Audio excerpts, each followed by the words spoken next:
भाई बात करेंगे आज इंग्लैंड की। इंग्लैंड लुढ़कते फुलकते सिसकते बिलकते पहुंच रही है आगे, क्वालिफाई कर गई है गालिबन। ये बताइए कि भाई साहब इंग्लैंड में भी एक बात करूंगा ऑलराउंडर की, विल जैक्स आगे पीछे नंबर भी हो रहा है उनका। इस टूर्नामेंट में 4 मैन ऑफ द मैच लगातार जीत चुके हैं, जो कि इटसेल्फ मेरे ख्याल से एक रिकॉर्ड होगा। तो ये बताइए कि ये जो विल जैक्स है इसको ऊपर नीचे होने का असर क्यों नहीं हो रहा?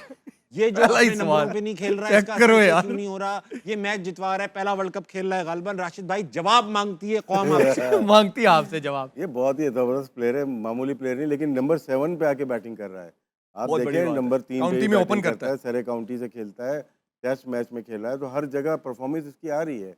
और जो 4 मैन ऑफ ये बीच में पाकिस्तान वाला रह गया क्योंकि न्यू बॉल से बॉलिंग नहीं की थी, उसमें भी शायद था, लेकिन वहाँ पे ब्रुक ज़्यादा अच्छा खेल गया, वो ले गया।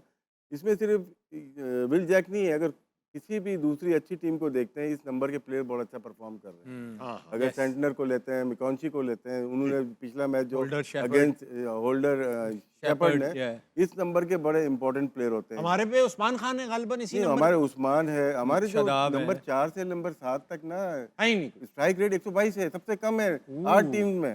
बताइए, तो फर्क तो यही नजर आ रहा है ना। तो आपको जीतने के लिए आपको यहाँ पे पावर हिटर नहीं, नॉर्मल क्रिकेट से भी रन बनते हैं ना। ये तो लेवल से भी आंखें बंद करके आंखें मीच के मारते हैं, लग गई तो वाह वाह, नहीं लगी तो क्या हुआ। वाली क्रिकेट नहीं खेलनी, विल जैक वाली खेलनी है, सेंटनर वाली खेलनी है, होल्डर वाली खेलनी है। आज का मैच आपने बाबा कल कह दिया था इंग्लैंड जीतेगा, ऑलमोस्ट फिर वही हुआ। हाँ, साउथ अफ्रीका की तरह इंग्लैंड को याद आया कि हमें, अरे बाबा ने कहा बाबा की दुआएं, तो इंग्लैंड जीत गया। अच्छा, इसमें एक बाबा आमिर बाबा, मैं आपसे पूछना ये चाहूंगा कि सेंटनर ने आज एक ब्लंडर किया, बहुत बड़ा ब्लंडर। तो कहां पे ब्लंडर हुआ, क्या ब्लंडर था? जो मुझे लगता है ओवरऑल बहुत अच्छी क्रिकेट खेल रहे थे। आप देखिए T20 मैंने आपको बोला है कि एक बुरा ओवर या एक गंदी इनिंग पूरे मैच का पासा पलट देती है। और पूरे मैच में जो उसने 3 ओवरों में 43 चाहिए था ना, मैं ड्राइव कर रहा था, मैच देख रहा था, जब उसने फिलिप्स को ओवर दिया वहां पे नहीं बनते। जब उसका अपना एक ओवर पड़ा हुआ है, हेनरी का पड़ा हुआ है, वहां पे ऑफ स्पिनर को क्यों दे रहा है? जब राइट हैंड खेल रहे हैं दो, वहां उसको अगर वो खुद करता तो शायद मैच पलट सकता था। लेकिन वो आई थिंक बस दुआएं फिर ऐसे ही रंग लाती हैं। गलतियां ऐसी ही होती है। रमजान चल रहा है, लोग दुआएं कर रहे हैं, तो लेकिन इस तरह का वो ब्लंडर करता नहीं है जिस तरह का उसने किया है। आई थिंक उनके नसीब में थी विन, तो ऐसे फिर ब्लंडर्स होते हैं जो उसने किया है। सही बात। अहमद भाई, आज आप पाकिस्तानी टीम को ट्रिब्यूट दे रहे हैं थ्रू योर पैंट्स। आपने पाकिस्तानी टीम की परफॉर्मेंस जैसी पैंट्स पहन रखी हैं, जगह जगह से बिखरी हुई। ये बताइए कि अब इंग्लैंड ने अपना काम कर दिया है, न्यूजीलैंड को बिलाकर हरा दिया है। अब वक्त है पाकिस्तान के कल के बड़े मैच का, जो श्रीलंका से। श्रीलंका जिस तरह आखिरी बार खेली है न्यूजीलैंड के अगेंस्ट, ऐसा लगता है वो डर गए थे, खेला ही नहीं जा रहा था, शॉट्स ही नहीं मारे। अब पाकिस्तान कल खेलेगा, सिनेरियो हमारे सामने आ चुका है। पहले मैं आपको सिनेरियो दिखा देता हूँ किस तरह क्वालिफाई कर सकते हैं, फिर आपका मैं पॉइंट ऑफ व्यू लूंगा। दिखाओ बेटा। मजहर अरशद है, काफी रिनाउंड क्रिकेट कमेंटेटर है, कहते हैं to qualify for semifinal Pakistan need to win by रफली 65 रन्स और chase the target in about 13 overs against Sri Lanka. This is only an estimate. The exact margin required will be known once the first innings is completed. मोटा मोटा ही है। ऊपर अगर let's say कि यही वाला है, तो मुझे लगता है चेज वाला थोड़ा इजी है। चेज वाला इजी। अच्छा, खैर अहमद भाई, इस पूरे सिनेरियो पे आप अपना एक कलाम सुना दो। देखिए, जिस तरह की क्रिकेट हमने खेली है इस पूरे वर्ल्ड कप के अंदर, ये सिनेरियो अगर आ गया तो ये ब्लेसिंग एंड डिस्गाइज्ड है। आप T10 की क्रिकेट देखेंगे, उसमें 10 ओवरों में कितना स्कोर होता है? 130, 120, 120 नॉर्मल। तो 13 ओवरों के अंदर कोई बड़ी बात नहीं है अगर पाकिस्तान अपनी राइट 11 खिलाए और उसको फिर 13 ओवरों के आसपास अबाउट उसने कहा, ये पता लग जाएगा पहली इनिंग के बाद।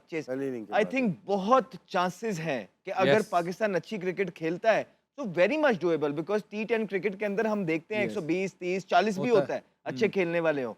पाकिस्तान का मसला ये आ रहा है कि पाकिस्तान के बैटर्स जो हैं वो इतने इनफॉर्म नहीं है साहिबजादा फरहान के अलावा। तो साहिबजादा फरहान पे बहुत डिपेंड करेगा उसका पावर प्ले, राइट। और जिस तरह आमिर ने बोला, मैं भी इसी का फैन हूं कि जब टारगेट पूरा सामने आ जाए ना तो फिर आप उसको क्रैक डाउन कर सकते हैं, बैटिंग सेकंड में आसानी हो जाती है। लेकिन 2 मैच हार के भी, इस तरह की गंदी क्रिकेट खेल के भी अगर ये सिनेरियो Yes. निकल रहा है ना Still आपका chance. इफ्स एंड बट्स वाला, तो शुक्र अदा बाबा करें। की दुआएं, बाबा की दुआएं काम आ गई, नहीं तो काम जो है ना बड़ा मुश्किल हो जाना था। राशिद भाई, अहमद भाई ने एक खास जुमला इस्तेमाल किया कि आपके ज्यादातर बैट्समैन आउट ऑफ फॉर्म में फॉर्म नहीं हैं। है। सवाल सारे पूछने ही वालों, हैं एक के अलावा। आप मेरी सवाल सुनने दो, आप सवाल बड़ा करूंगा मैं आपसे।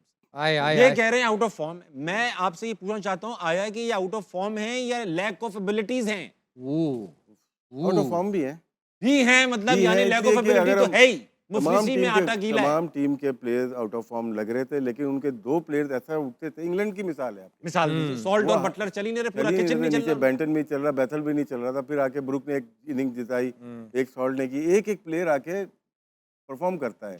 स्किल में कमी तो है, नजर आ रही है, जो कि आपको नंबर 4 से नंबर 7 के बैटर जो हैं वो परफॉर्म नहीं कर रहे। 122 का स्ट्राइक रेट कुछ भी नहीं। यहाँ तो आप बिल्ड करते हो, ऊपर लेके जाते हो।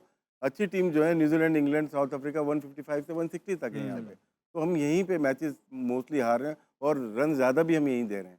जो पार्ट टाइम बॉलर हैं जो भी है यहीं मार खाता है। सही। लेकिन साहबजादा फरहान एक ऐसा नज़र आ रहा है और ऊपर खेलता है आके अपना फ़खर जमान, लीडिंग स्कोरर तो है। हमारे चांस है। और बात सही है कि अगर हम पहले उनको बैटिंग कराएं, टॉस जीतते बेहतर हैं, है। तो आपके पास एक फर्स्ट इनिंग के बाद पता चलेगा कि क्या बैटिंग करें या बॉलिंग करें, कि किस तरह से मैच जीतना है, कितने रन से या कितने विकेटों से। ठीक है आमिर भाई, मुझे एक बात बताइए, आपको एक इंटरेस्टिंग फैक्ट बताऊं कि पावर प्ले में सबसे कम स्ट्राइक रेट या रन रेट पाकिस्तान का ही होता है, पुअर परफॉर्मेंस है, लेकिन पावर प्ले में बाउंड्रीज की परसेंटेज भी सबसे ज्यादा पाकिस्तान की है। वो फरहान के फरहान बाद मारता फरहान है। के बाद से सबसे ज्यादा बाउंड्री हमें मार रहे हैं, यानी इसका मतलब ये पावर प्ले में यानी सिंगल डबल हम करते ही नहीं। अभी लास्ट मैच में जो हमारे खिलाफ इंग्लैंड ने खेला है, कितने डबल लिए उन्होंने? 15 के 16 16 डबल डबल, लिए। 21 डबल्स लिए उन्होंने, यानी कि 42 रन तो उन्होंने सिंगल डबल से बनाए, वो सॉरी डबल से बनाए।